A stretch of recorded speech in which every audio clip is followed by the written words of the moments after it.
சுகமா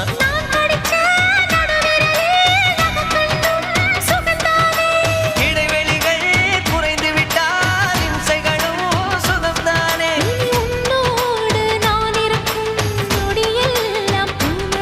நீ இல்லாமல் நான் நடக்கும் வழியெங்கும் உள்ளிருக்கு அடவெண்ணிலா வெக்குதை புன்னகை புகுதை நம்மை கண்டதாலா